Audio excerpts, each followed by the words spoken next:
तो इस वीडियो में हम जो अध्याय 2 से शुरू कर रहे हैं सीरीज को, और गणित में हम जो आपको समझाएंगे, इसके जो परिचय है, इंट्रोडक्शन है, और साथ में प्रश्नवाली के सवाल भी आपको हल करके बताएंगे। तो चलिए सबसे पहले हम अध्याय 2 शुरू कर रहे हैं। अध्याय 1 हम जो बाद में शुरू करेंगे। सबसे पहले हम जो अध्याय, तो यहाँ पे प्रतिलोम त्रिकोणमितीय फलन, जो पहले जो अध्याय 2 है उसका नाम है प्रतिलोम त्रिकोणमितीय फलन। यानी कि प्रतिलोम को इंग्लिश में बोला जाता है इनवर्स, और त्रिकोणमितीय को इंग्लिश में बोला जाता है ट्रिग्नोमेट्रिक, और फलन को इंग्लिश में बोला जाता है फंक्शन।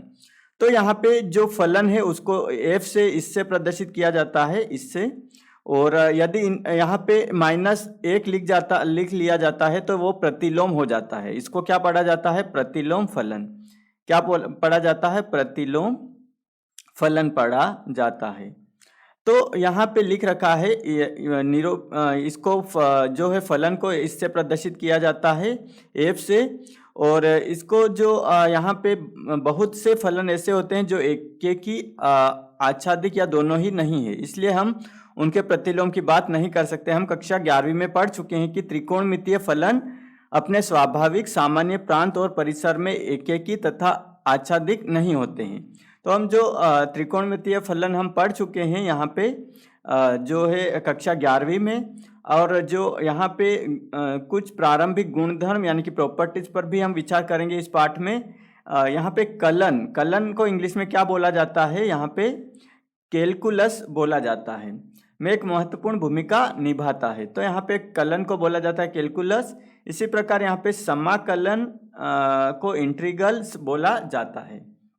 समाकलन ये आपको जो है आगे के जो पाठ हैं उसको समझने में आपको मदद करेंगे। आप ये अच्छे से समझ लें यहाँ पे। तो इससे पहले आपको क्या करना है? आपको इससे पहले ये सारणी हम देंगे, ये आपको सारणी ये स्क्रीनशॉट ले लेना है। इस सारणी का हम बिल्कुल बेसिक से आपको इस पूरी गणित कक्षा 12वीं की गणित है वो बेसिक कॉन्सेप्ट से समझाएंगे आपको, ताकि आपको अच्छे से समझ में आ जाए। तो यहाँ पे जो ये सारणी दे रखी है, ये रेडियन डिग्री दोनों त्रिकोणमितीय फंक्शन वाली जो टेबल है, ये सारणी है। ये आपको अच्छे से क्या है, आपको स्क्रीनशॉट ले लेना है, क्योंकि इसकी मदद से हम जो प्रश्नवाली हल करेंगे, प्रश्नवाली 2.1 और 2.2, और पूरा पाठ है जो लगभग इसी सारणी के अनुसार होगा। तो इस सारणी का स्क्रीनशॉट लेने के बाद आपको क्या करना है छात्रों? आपको नीचे आना है। हम यहाँ पे आपको क्या करना है, ये वाले जो सूत्र हैं, ये आपको आप इन सूत्र की मदद से हम जो है सवाल हल करेंगे। तो यहाँ पे पहले हम समझ लेते हैं कि साइन, आपको ये भी सूत्र पता रहने चाहिए कि जो है साइन थीटा बराबर क्या होता है? 1/कोसेक थीटा होता है। और जो है कोस थीटा बराबर क्या होता है? यहाँ पे कोस थीटा बराबर क्या होता है? 1/कोसेक 1/सेक है ना। क्या होता है यहाँ पे? साइन का कोसेक हो जाएगा और कोस का क्या हो जाएगा? सेक हो जाएगा। तो कोस थीटा क्या हो जाएगा यहाँ पे छात्रों? Sec theta. कोस थीटा बराबर क्या होता है? 1/सेक थीटा। इसी प्रकार टेन थीटा क्या हो जाएगा? Tan theta. ये सूत्र आपको जो है सवाल हल करने में मदद करेंगे। तो यहाँ पे टेन थीटा बराबर क्या हो जाएगा? साइन थीटा बटे क्या हो जाएगा? Cos theta. अब क्या करेंगे हम? यहाँ पे यहाँ पे 3 सूत्र आपको याद हो रहेंगे, तो आप दूसरे 3 सूत्र आसानी से बना सकते हैं। ये क्या हो जाएगा? कोसेक ऊपर चला जाएगा और जो साइन है वो नीचे आ जाएगा। तो यहाँ पे क्या हो जाएगा? कोसेक का सूत्र हमारे पास बन के निकल के आ जाएगा। कोसेक थीटा बराबर क्या हो जाएगा? 1/साइन थीटा। इसी प्रकार यहाँ पे सेक थीटा है वो ऊपर चला जाएगा और जो कोस है वो नीचे आ जाएगा। तो सेक थीटा बराबर क्या हो जाएगा? 1/कोस थीटा। इसी प्रकार यहाँ पे कोट थीटा आ जाएगा। यहाँ पे कोट थीटा हम पढ़ेंगे। तो कोट थीटा का सूत्र क्या हो जाएगा? ये कोस ऊपर चला जाएगा और साइन है वो यहाँ पे नीचे आ जाएगा। तो कोस थीटा बट्टे क्या हो जाएगा? Sine theta. तो ये 6 सूत्र हैं। ये 6 सूत्र आप अच्छे से इसको स्क्रीनशॉट ले लें, ताकि आपको जो सवाल है वो अच्छे से समझ में आ जाए और उसका हम हल आसानी से निकाल सकें। तो यहाँ पे जो प्रश्न वाली 2.1 है, यहाँ पे हम पहला प्रश्न लेंगे। तो पहला प्रश्न में क्या लिखा हुआ है यहाँ पे, उससे पहले हम आपको एक उदाहरण समझा देते हैं जिससे आपको अच्छे से समझ में आ जाए। तो यहाँ पे उदाहरण नंबर 1 क्या कह रहा है, साइन इनवर्स 1/2। तो यहाँ पे हम क्या करेंगे, यहाँ पे साइन इनवर्स 1/2 को क्या मान लिया, यहाँ पे बराबर में मान लिया y। तो हम यहाँ पे बराबर में x भी मान सकते हैं और y भी मान सकते हैं, कोई ज़रूरी नहीं है। हम यहाँ पे मान लेते हैं साइन इनवर्स 1/2 और यहाँ पे मान लेते हैं y की जगह x भी मान लेते हैं। हम क्या मान लेते हैं, x मान लेते हैं, जिससे आपको और अच्छे से समझ में आ जाए। y भी ले सकते हैं, कोई ज़रूरी नहीं है, x और y आप यहाँ पे संख्या ले सकते, जो है यहाँ पे x और y दोनों लेटर ले सकते हैं। तो अब यहाँ पे देखो जो है साइन इनवर्स 1/2 है ना, बराबर क्या मान लिया हमने, x मान लिया। अब हम क्या करेंगे, यहाँ पे दो विधि से हम आपको समझाएंगे, आप कोई से भी विधि का उपयोग कर सकते हैं। तो यहाँ पे साइन इनवर्स को हम क्या लिख सकते हैं, 1/sin भी लिख सकते हैं, है ना, 1/sin भी लिख सकते हैं, कोई सी भी संख्या हो। x इनवर्स बराबर क्या होता है, 1/x हम इसको लिख सकते हैं। अगर कोई सी भी घात ऋणात्मक होती है तो उसको बट्टे में लेके उसको धनात्मक बनाया जा सकता है। तो ये क्या हो गया, साइन इनवर्स को हमने क्या लिख लिया यहाँ पे, 1/sin और यहाँ पे हो जाएगा 1/2 बराबर क्या हो गया, x। अब ये साइन उठ बट्टे में है तो यह कहाँ चला जाएगा, इधर की साइड में। तो ये क्या हो जाएगा, 1/2 बराबर क्या हो जाएगा, साइन x हो गया। 1/2 बराबर क्या हो गया, यहाँ पे साइन हो गया। तो अब हम यहाँ पे जो है यहाँ पे जाएंगे सारणी में। यहाँ पे हम कहाँ जाएंगे, यहाँ पे हम अब सारणी में जाएंगे और देखेंगे कि 1/2 कहाँ पे है। यहाँ पे हम गए सारणी में और साइन में 1/2 कहाँ पे आ रहा है, यहाँ पे आ रहा है, 1/2 दिख रहा है आपको। अब जो रेडियन का मान हमको लेना है तो इसकी सीध में क्या आ रहा है, π/4। क्या आ रहा है, π/4। तो 1/2 हमारे पास जो x का मान, जो हम यहाँ पे शाखा परिसर देखेंगे। सबसे पहले तो हम कहाँ जाएंगे, यहाँ पे शाखा परिसर देखेंगे। तो यहाँ पे शाखा परिसर देखने के लिए साइन इनवर्स की मुख्य शाखा परिसर क्या है, -π/2 और π/2। यानी कि हम यहाँ से मान देख सकते हैं, यहाँ पे π/2 आ रहा है, ये रहा, और π/2 से लेकर -π/2। तो -π/2 तो इधर की साइड आएगा यहाँ पे लगभग, तो वो हमको नहीं दिख रहा है, लेकिन π/2 हमको दिख रहा है। यानी कि हमको इस मान के बीच में ही हमको लेना है। तो हमारा ये मान आ रहा है और इधर एक और मान आएगा -π/2।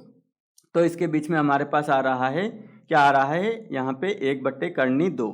तो ये मुख्य शाखा परिसर हम यहाँ से देखेंगे, जो हम ऊपर यहाँ पे गए थे। यहाँ पे जो मुख्य शाखा परिसर है ये दे रखा है। तो यहाँ पे साइन इनवर्स और ये प्रांत आ जाएगा, ये हमारा प्रांत है और ये हमारा मुख्य शाखा परिसर है, ये मुख्य शाखा परिसर है ना। तो ये साइन इनवर्स और -1 और 1, ये -π/2 और π/2, ये हमारा मुख्य शाखा परिसर है। तो यहाँ पे जो है शाखा परिसर भी आपको लिखना पड़ेगा, -π/2 और π/2 होता है, और साइन π/4 बराबर क्या हो जाएगा, 1/2। तो इसलिए यहाँ पे जो है, यहाँ पे हो जाएगा, क्या हो जाएगा, जो है साइन π/4, यानी कि 1/2 बराबर क्या हो जाएगा, यहाँ पे साइन π/4, क्या हो जाएगा, साइन π/4 लिख लिया हमने। ये हमने 1/2, ये है सारणी से आपको पता चलेगा, तो आपको सारणी की टेबल है वो साथ में रखनी है। तो 1/2 बराबर क्या होता है, π/4। तो ये π/4 आ गया।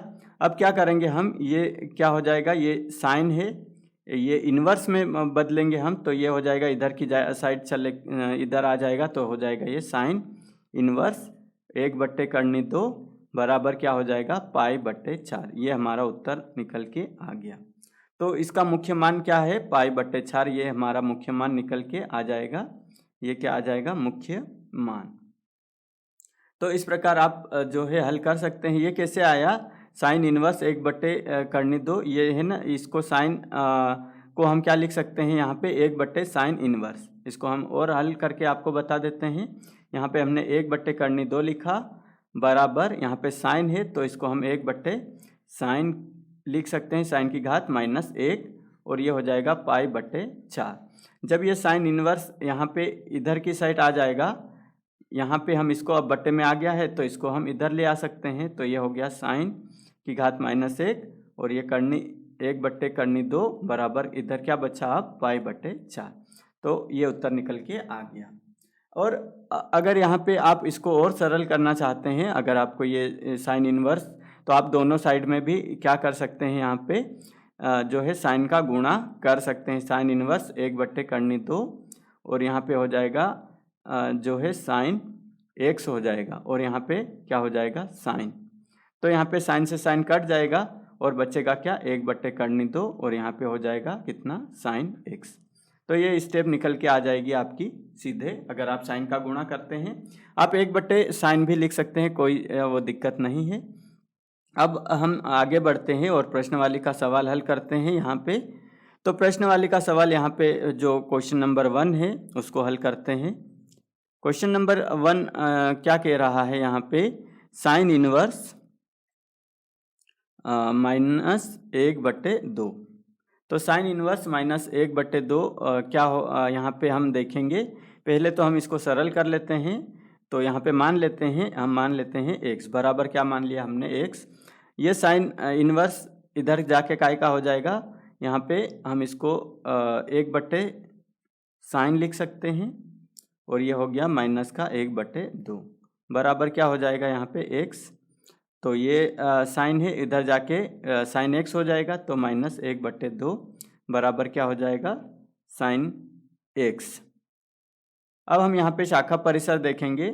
साइन यहाँ पे जो है मुख्य शाखा परिसर क्या है, हम यहाँ पे देख के आए हैं। मुख्य शाखा परिसर है हमारी -π/2 से +π/2 तक। तो हम मुख्य शाखा परिसर क्या है यहाँ पे हमें ज्ञात है क्या है, हमें ज्ञात है मुख्य शाखा परिसर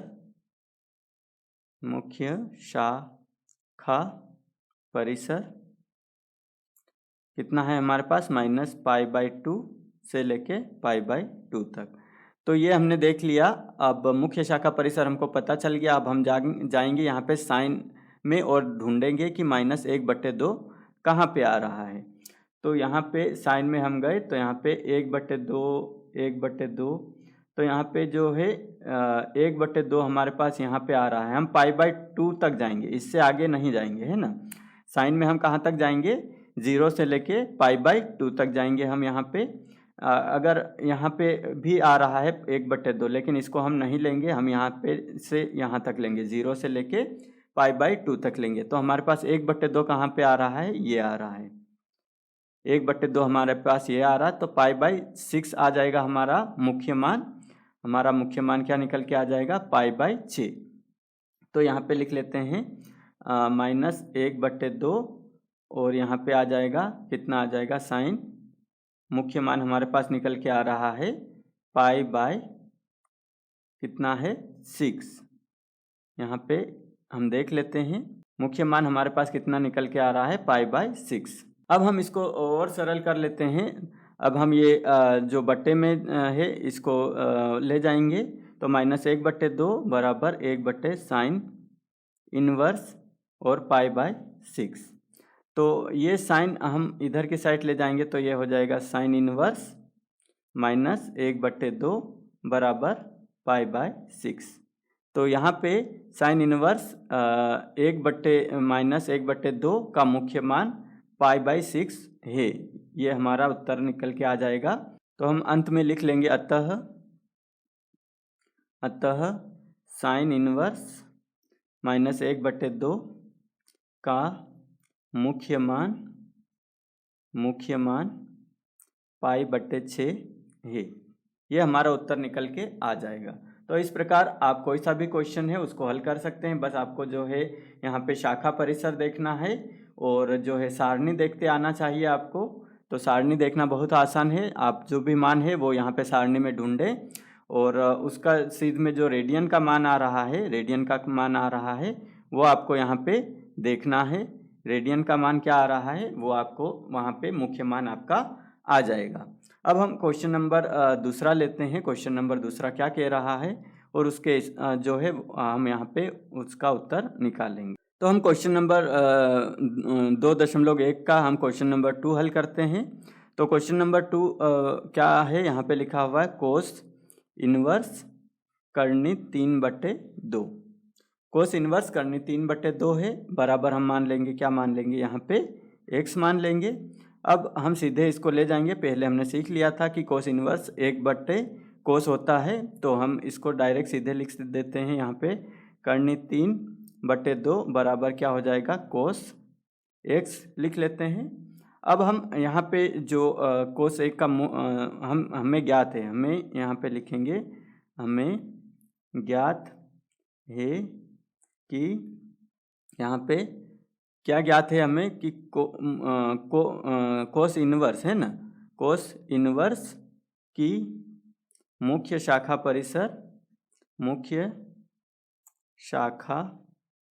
परिसर क्या है हमारे पास। हम ऊपर जाएंगे, यहाँ पे देखेंगे क्या है शाखा परिसर हमारे पास। कोस इनवर्स की 0 से पाई तक है, 0 से पाई तक है। तो हम यहाँ पे लिख लेंगे मुख्य शाखा परिसर है हमारे पास 0 से पाई है। तो ये हमको ज्ञात हो गया। अब हम यहाँ पे जाएंगे, मुख्य शाखा परिसर हमको पता चल गया है। अब हम यहाँ पे ढूंढेंगे, कोस में जाएंगे और करनी 3/2 ढूंढेंगे। तो यहाँ पे करनी 3/2 एक तो यहाँ पे आ रहा है और एक यहाँ पे आ रहा है, दो जगह हमारे पास आ रहा है करनी 3/2 और माइनस करनी 3/2। तो लेना किसको है वो यहाँ पे जो है मेन आपको देखना है कि लेने कौन सी है। हमको यहाँ पे π/6 लेना है या फिर 5π/6 लेना है। तो यहाँ पे सिंपल सी बात है, यहाँ पे करनी 3/2 है और यहाँ पे भी करनी 3/2 है और यहाँ पे माइनस करनी 3/2 है। तो हम यह 5π/6 है ना, हम क्या यहाँ पे जो 5π/6 है और यहाँ पे π/6 है, तो हम क्या लेंगे यहाँ पे करनी 3/2 हमारे पास है, तो हम लेंगे क्या π/6 लेंगे, ना कि 5π/6 लेंगे, क्योंकि हमारे पास जो संख्या है वो धनात्मक है। तो हम ये संख्या लेंगे, यहाँ पे π/6 लेंगे।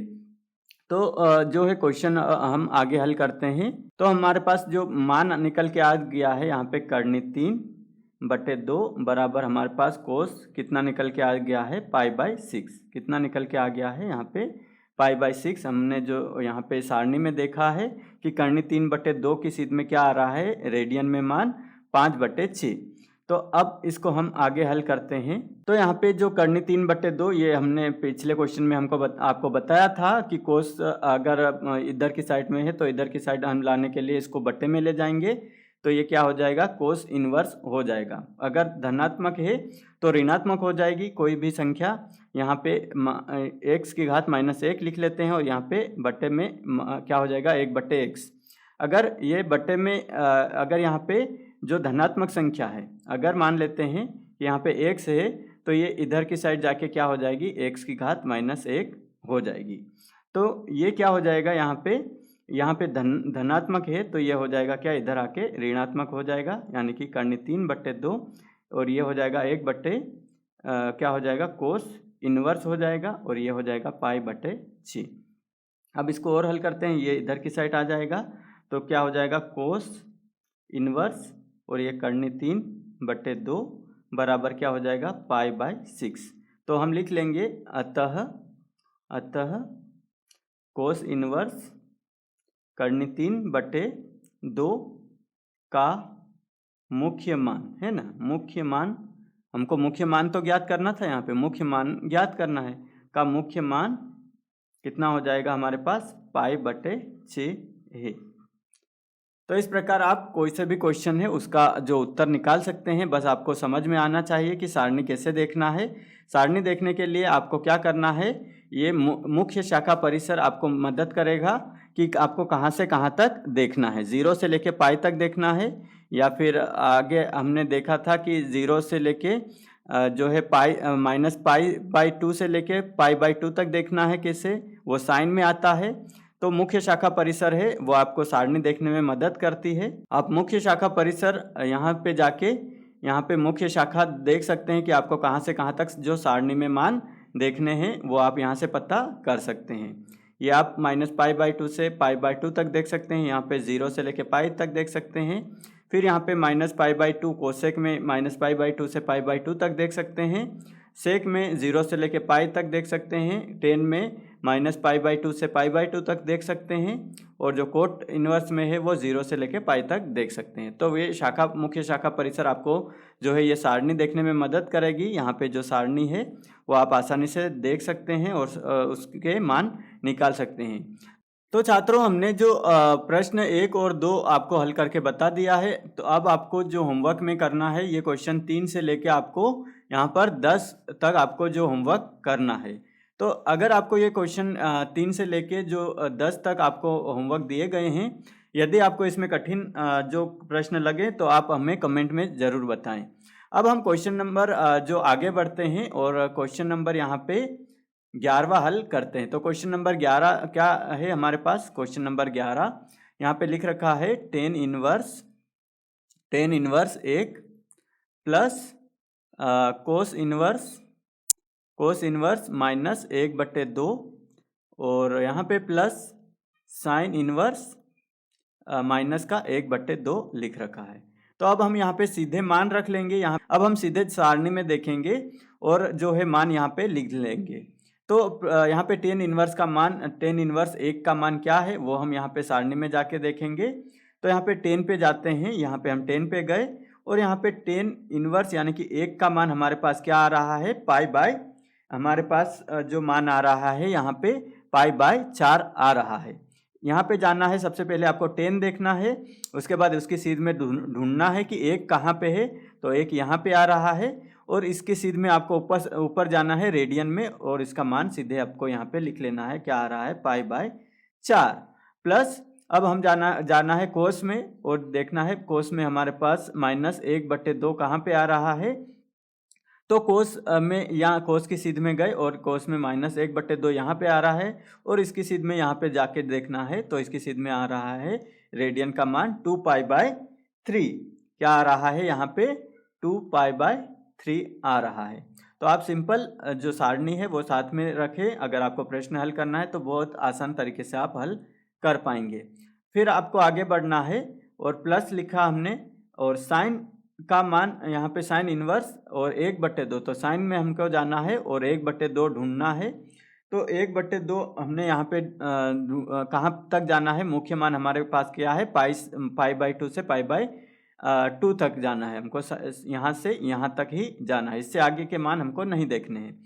तो यहाँ पे 0 है, 1/2 है, 1/2 है, करनी 3/2 और 1 तक, तो हमको यहाँ तक ही जाना है क्योंकि जो है मुख्य शाखा परिसर का मान हमारे पास साइन का -पाई/2 से पाई/2 तक है। तो हमको क्या देखना है, यहाँ पे 1/2 देखना है। तो 1/2 हमारा ये रहा किसकी सीध में, पाई/6 की सीध में, ये रहा पाई/6। तो यहाँ पे हमने पाई/6 लिख लिया। लेकिन ध्यान देना है आपको छात्रों कि यहाँ पे जो माइनस भी लगा हुआ है, क्या लगा हुआ है यहाँ पे जो है यहाँ पे माइनस भी लगा हुआ है। तो ये प्लस की जगह हमारे पास प्लस माइनस क्या होता है, माइनस हो जाएगा। तो यहाँ पे क्या हो जाएगा, माइनस हो जाएगा, यानी कि घटाव का चिन्ह लग जाएगा। तो जो माइनस हमारे पास आया क्योंकि यहाँ पे प्लस का 1/2 था, तो प्लस का 1/2 की सीध में क्या आ रहा है, पाई/6 आ रहा है। लेकिन यहाँ पे माइनस का चिन्ह भी आ रहा है तो माइनस बाहर निकल के आ जाएगा। तो क्या हो जाएगा, माइनस का पाई/6।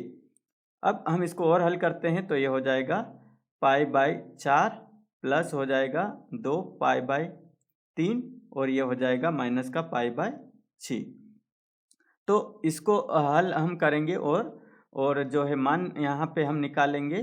तो यहाँ पे जो है पाई/4 और 2π/3, माइनस क्या है पाई बाई 6। तो हम यहाँ पे क्या करेंगे, सभी का एलसीएम ले लेंगे। यहाँ पे हम एलसीएम ले लेते हैं 4, 3 और 6। तो यहाँ पे एलसीएम कितना आता है वो देखते हैं यहाँ पे। तो 2 से हम इसको डिवाइड करेंगे तो 2 दूनी 4, 3 और 2 तियाँ 6। इसी प्रकार फिर 2 से, तो 2 एकम 2, 3 और 3 बचा हमारे पास। और फिर 3 से भाग जाएगा तो यहाँ पे 3 एकम 3, 3 एकम 3। तो हमारे पास क्या निकल के आया, 2 गुणित 2 गुणित 3। तो इसका गुणा करेंगे तो कितना आ जाएगा हमारे पास, 2 दूनी 4, 4 तियाँ 12। हमारे पास टोटल कितना आया यहाँ पे, 12 आया। तो अब हम क्या करेंगे, एक एक करके यहाँ पे जो है सभी में हमारे पास जो लघुत्तम कितना आया है, टोटल 12 आया है, वो लिख लिया हमने यहाँ पे। अब क्या करेंगे, हम सब में गुणा करेंगे 12 का, क्योंकि हमारे पास जो एलसीएम आया है वो कितना आया है, 12 आया है। ये बहुत सिंपल तरीका है, आप उलझे नहीं, क्योंकि मैं आपको बेसिक से समझा रहा हूँ तो आप अच्छे से समझ जाएंगे। क्योंकि जो है यहाँ पे अधिकतर छात्र कन्फ्यूज़न होता है, अधिकतर छात्रों को यहाँ पे जो है कठिन लगता है कि इसके बाद कैसे हल करें। तो वो मैं बेसिक से आपको समझा रहा हूँ। आपको क्या करना है, नीचे की संख्याओं का जो है एलसीएम लघुत्तम निकाल लेना है। तो हमने यहाँ पे लघुत्तम निकाल लिया है। यहाँ पे 4, 3 और 6 का लघुत्तम निकला है 12। तो अब हम क्या करना है, एक एक में 12 का गुणा करना है। 5 पाई बट्टे 4 में 12 का गुणा किया, फिर 2 पाई बट्टे 3 में 12 का गुणा करेंगे, माइनस पाई बट्टे 6 गुणित हमने 12 लिख लिया। अब क्या करें, भाग दे देते हैं। 4 एकम 4, 4 तियाँ 12, 3 चौक कितना हो जाएगा 12 और 6 दूनी 12। तो हमारे पास बच रहा कितना है, यहाँ पे हमारे पास हो जाएगा कितना, 3 पाई। यहाँ पे निकल के आ रहा है, यहाँ पे निकल के आ रहा है कितना, 3 पाई है ना, 3 पाई प्लस यहाँ पे हो जाएगा 2 पाई गुणित 4, यानी कि 2 में 4 का गुणा करेंगे तो कितना हो जाएगा, 8 पाई है ना, 4 दूनी 8, और ये हो जाएगा माइनस का 2 पाई। अब ये सिंपल हो गया है, बहुत आसान हो गया है, अब आप आसानी से हल कर सकते हैं। तो 8 और 3 कितना हो जाएगा, 8, 9, 10, 11 हो गया। और 11 पाई में से हम क्या करेंगे, यहाँ पे 2 पाई घटा देंगे, तो ये बट्टे में 12 तो चलेगा ही। अब 11 में से 2 घट गया तो हमारे पास कितना बचा, 9 पाई, वो भी काय का, धन का, क्योंकि 11 बड़ी संख्या है, हमेशा प्लस का चिन्ह लगता है। तो ये लिख लिया हमने। तो 3 तियाँ 9 हो गया और 3 चौक 12 हो गया। तो हमारे पास उत्तर क्या निकल के आ गया छात्रों, 3 पाई बट्टे 4। ये हमारा उत्तर निकल के आ गया। तो बहुत आसान है, आपको जो हल करना है यहाँ पे जो है हमने क्वेश्चन नंबर जो है 11 है वो हल कर लिया है। अब जो 12 है वो आपका होमवर्क है। ये आप, अगर आपको समझ में नहीं आता तो मुझे कमेंट ज़रूर करें। अब हम आगे बढ़ते हैं और जो क्वेश्चन नंबर 13 है उसको देखते हैं कि क्या है ये, इसमें जो कैसे हल किया जाएगा। तो साइन इन्वर्स x बराबर y है, तो इसमें तो बहुत ऑप्शन दे रखे हैं, लेकिन यहाँ पे जो है मुख्य शाखा परिसर क्या होता है हम जानते हैं, -π/2 से लेके π/2 तक रहता है। तो सिंपल जो है हमारा यहाँ पे उत्तर दिख जाएगा, क्या है हमारा, -π/2 से जो है y कैसा रहता है, जो बड़ा छोटा और बराबर रहता है y, और फिर छोटा और बराबर रहता है π/2 से। तो हमारा जो क्वेश्चन है वो ये इसका उत्तर निकल के आ जाएगा b, -π/2 से लेके π/2 तक का। तो ये हो गया हमारा क्वेश्चन नंबर 13 का जो उत्तर। अब क्वेश्चन नंबर 14 का हल हम देखते हैं। यहाँ पे लिख रखा है tan इनवर्स करने 3 माइनस सेक इनवर्स -2 का मान बराबर है। तो यहाँ पे जो हम इसको लिख लेते हैं, पहले तो हम यहाँ पे इसका प्रश्न लिख लेते हैं। क्या बोल रहा है क्वेश्चन नंबर 14, क्वेश्चन नंबर 14 है tan इनवर्स करने 3 माइनस सेक इनवर्स -2। तो ये प्रश्न वाली इस क्वेश्चन के साथ जो हमारी कंप्लीट हो जाएगी। इसके बाद जो नेक्स्ट वीडियो आएगा उसमें हम प्रश्न वाले 8.2 हल करके बताएंगे। तो यहाँ पे tan इनवर्स का मान हम सीधे सारणी में जाते हैं। tan इनवर्स करनी 3 का मान कितना है, यहाँ पे देख लेते हैं। tan इनवर्स करनी 3 का मान हमारे पास आ रहा है, tan इनवर्स करनी 3 हमारा मुख्य शाखा परिसर क्या है, वहाँ पे जो है 10 में मुख्य शाखा परिसर हम देख लेते हैं। 10 में हमारे पास निकल के आ रहा -π/2 से लेके π/2 तक जाना है हमको। तो -π/2 से लेके π/2 तक, यानी कि साइन जैसा ही है, तो हमको यहाँ से आगे नहीं बढ़ना है। तो हम यहाँ तक ही देखेंगे। तो हमारे पास 10 करनी 3 का मान निकल के आ रहा है कितना, π/3। 10 करनी 3 का मान हमको देखना था, तो 10 करनी 3 का मान हमारे पास निकल के आ रहा है π/3। ये हमने लिख लिया। माइनस हमारे पास यहाँ पे अब सेक इनवर्स -2 तक जाना है हमको। तो सेक इनवर्स -2, पहले तो हम मुख्य शाखा परिसर देखेंगे। तो 0 से पाई तक जाना है, तो 0 से पाई तक हम जा सकते हैं। तो यानी कि 0 से हम यहाँ पे ये है 0 और यहाँ पे पाई तक हम जा सकते हैं, यानी कि हमको -3 मिल जाएगा यहाँ पे। माइनस ये हमको मिल जाएगा, कौन सा हमको देखना है, -2 देखना है। तो ये मिल गया हमको -2, +2 हमको नहीं लेना क्योंकि हम आगे बढ़ सकते हैं 0 से लेके पाई तक। तो -2 की सीध में क्या हमारे आ रहा है, 2π/3। तो हम लिख लेते हैं -2 की सीध में हमारे पास क्या आ रहा है, 2π/3। तो ये हमने लिख लिया 2π/3। अगर यहाँ पे प्लस का 2 रहता, यानी कि हम दो लेते प्लस का, तो यहाँ पे अलग हो जाता है, यहाँ पे जो है प्लस का 2π/3 हो जाता है। लेकिन हमको माइनस का 2 मिल चुका है, तो वहाँ पे मान आ रहा है कितना, 2π/3। अब यहाँ पे सिंपल दिख रहा है, यहाँ से इसमें से ये घट जाएगा, तो 1 पाई में से 2 पाई घटेगा, तो क्या बचेगा हमारे पास, π/3। लेकिन वो भी कैसा, माइनस का। क्यों? क्योंकि बड़ी संख्या क्या है, 2 पाई है, इसके साथ माइनस का चिन्ह लगा हुआ था। तो ये हमारा उत्तर आ गया -π/3, हमारा उत्तर निकल के आ गया। तो यहाँ पे ढूंढो क्या, कहाँ पे आ रहा है, बी पर। तो ये बी हमारा राइट आंसर है, -π/3। तो इस प्रकार आप सारणी का उपयोग करके कोई सा भी प्रश्न हल कर सकते हैं, वो भी आसान तरीके से। बस आपको जो मुख्य शाखा परिसर आपको देखते आना चाहिए, और जो सारणी में आपको कहाँ तक मान देखना है वो भी आपको समझ में आना जरूरी है। वो मैंने आपको अच्छे से समझा दिया। सारणी की मदद से आप कोई सा भी प्रश्न हल कर सकते हैं, बस आपको वहाँ पर जाना है उसकी सीध में और ऊपर रेडियन के मान देखने हैं। तो जो है प्रश्न वाली 2.1 हमने पूरी कंप्लीट कर ली है, और जो होमवर्क के क्वेश्चन है वो आप ज़रूर सोल्व करें, ताकि आपको जो इसका कॉन्सेप्ट अच्छे से समझ में आ जाए।